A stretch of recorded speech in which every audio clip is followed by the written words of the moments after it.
Chapter 8, Lock, Stock, and Bookkeeper. One Thursday late in October, Hab appeared in the door of the chandlery. "Ahoy the ship!" he yelled. Grinning, he entered with the rolling walk of a man who is used to pitching deck under his feet. After he had shaken hands and slapped Nat on the back, he said, "What's all the excitement in town? Soldiers all over the place, flags flying and drums beating. How'd you guess I'd get home just now?" Nat laughed with him, then said, "President Washington's touring the country. He'll be here today." "Washington!" Hab's eyes glowed. "Am I lucky? You know, Nat, when a man's at sea, he doesn't know what's going on at home. Every time you get home, you feel like you've been asleep for 6 months. How's everyone?" Nat gave him news of home. Mary was fine. Liza was prettier than ever. William was getting along fine in navigation school. Sammy was bright, but he wouldn't study. Lois had knitted a pair of socks all by herself. "And Father?" Hab asked. Nat shook his head. Father wasn't doing so well. Granny was right. When Mother died, Father lost his anchor to windward. For a moment, Hab's face was grim. He sighed and shook off his mood. "How soon can you close the shop? Then we'll go together and see them." "I'll have to ask Mr. Hodges," Nat told him. "What?" Then Hab must have remembered, too, the words of the indenture. Nat could not leave by day or night without permission. "When a man's on shipboard, it's aye, aye, sir, and you obey on the double. But at least when I'm in home port, I'm my own boss." Mr. Hodges came to shake hands with Hab. He said, "Nat, go along with Hab if you'd like. I'll close up. You needn't be back until tomorrow morning." Nat thanked him. Hab and Nat left the shop together and walked down the street through the milling crowds. For a while they were silent. Then Hab remarked, "Mr. Hodges is mighty nice, but it's still like being in jail, being indentured." "I don't spend much time thinking about it," Nat said. At 1 o'clock they joined the crowd that was forming on Court Street. The officers of the town were first, then the ministers, the merchants, the mechanics, and the schoolmasters with their students. They marched to the square near the entrance to Salem and separated into 2 lines, leaving the roadway open between for the parade to pass. With a ruffle of drums and the shrilling of fifes, the soldiers passed. The Salem regiment in their red coats and light trousers, the soldiers from Ipswich in blue, the Independents in red, and the artillery in black. It seemed to Nat every regiment looked smarter, stood straighter, and marched better than the last one. At last someone shouted the news. They had hoisted the flag at Gardiner's Mills, 2 miles from town. That was the signal that Washington and his party were passing there. After a while, faintly at first, then louder, came the shrilling of fifes and rat-a-tat-tat of the drums. He was coming. Nat heard the voice of Colonel Abbott of the Salem regiment. "Attention!" The fifes and drums grew louder. The troops from Andover appeared in their dashing red uniforms, every button shining, leather gleaming. The cannon roared a salute that shook the town. The church bells clanged. Then a great shout went up, for there was President Washington, a tall, commanding man, riding horseback to enter the town. His coach and baggage wagon followed behind them. Nat didn't realize how he had been yelling and cheering until the president had passed and the troops had fallen in behind him. Hab croaked, "I almost split my throat." Nat tried to answer and found he was croaking too. That night, Nat spent with his family watching fireworks at the courthouse. The next day, Washington and his party went on to Ipswich. Soon, Hab sailed again. Then Nat's days and nights settled down once more to the steady grind of sailing by ash breeze, working all day in the chandlery, studying late every night. He was reading straight through Chambers' Cyclopedia now.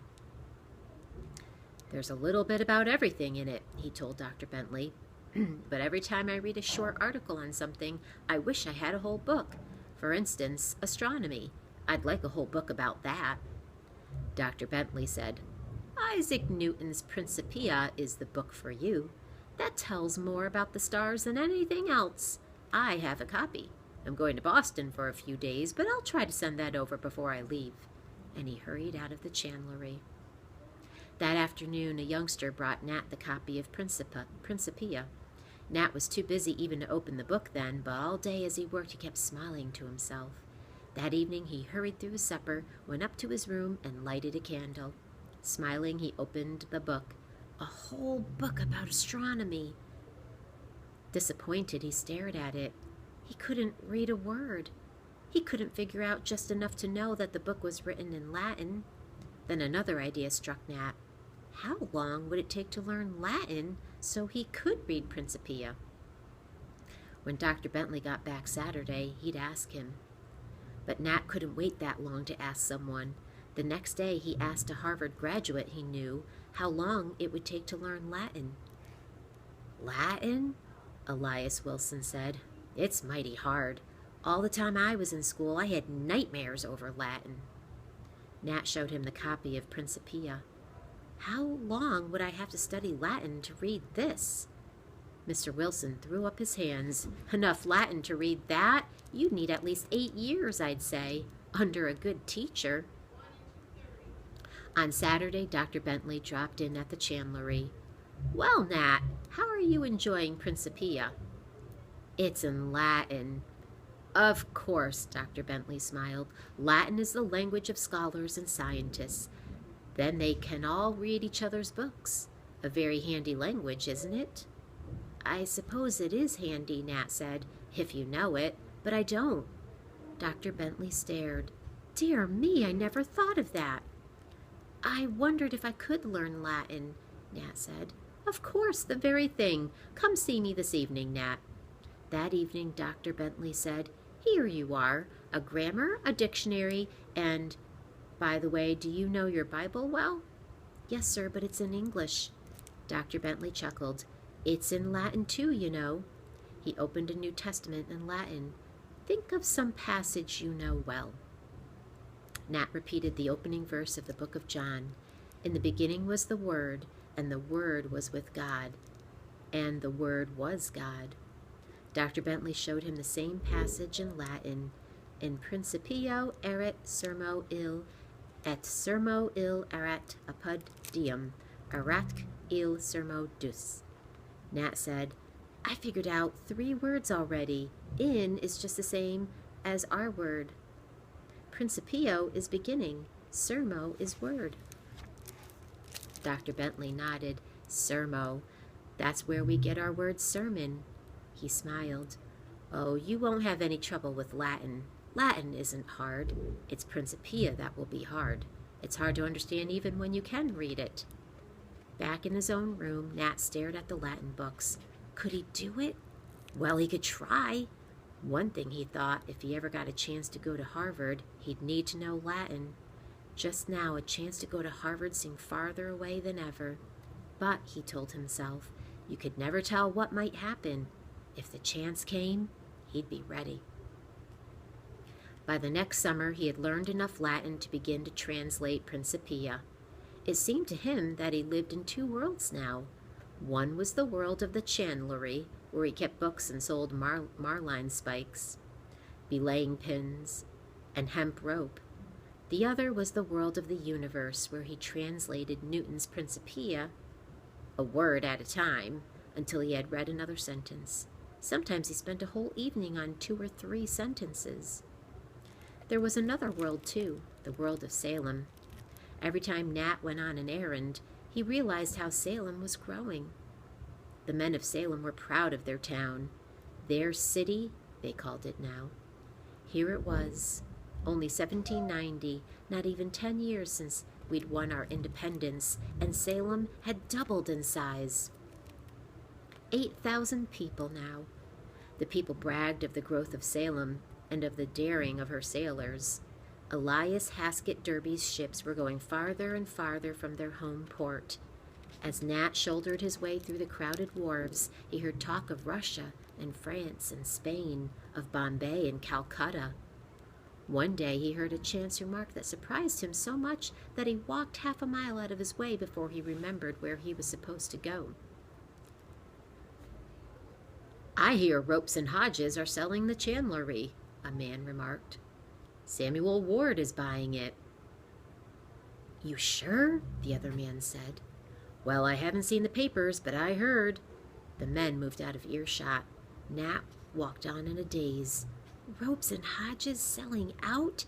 His heart pounded until the blood drummed in his ears. At last, his chance was coming. When Ropes and Hodges sold the chandlery, he'd be free. He'd get to go to Harvard after all. 17 wasn't too old. Mr. Morris had said, if in a year or two something happens and you're free. It had been just 1 year.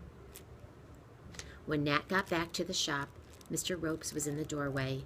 "You're back, Nat. Good. I've something to see about. I'll be gone about an hour. Then Jonathan and I have something to talk over with you." He smiled, and he was gone. So it was true. Nat smiled, too. He went to his desk and started his letter to Mr. Morris. "Since Ropes and Hodges are selling out, I'll be free of my indenture. I can come to Cambridge and tutor your children and study for Harvard. I've been studying Latin for a year now, so—" Nat heard someone enter the shop. He laid down his quill and stood. It was Samuel Ward, the man they said was buying the chandlery. Mr. Ward smiled. "Don't bother about me, Nat. I just dropped in to look around. I don't know if you've heard it yet, but I'm buying the chandlery." Nat grinned. "Congratulations, Mr. Ward. It's a fine chandlery." Mr. Ward smiled, too. "And I'll get a fine bookkeeper with it, won't I? Yes, sir, I bought it, lock, stock, and bookkeeper." Nat could feel the smile getting stiff on his face. Mr. Ward didn't seem to notice. He chuckled at his own joke. "Lock, stock, and bookkeeper. That's pretty good, isn't it? Yes, Nat, I bought your indenture right along with the cable and the marline spikes." Nat forced himself to smile again. "That's right. I come with the rest of the supplies, don't I?" He picked up the letter to Mr. Morris and crushed it in his hand. "What's that, some figuring?" Mr. Ward asked.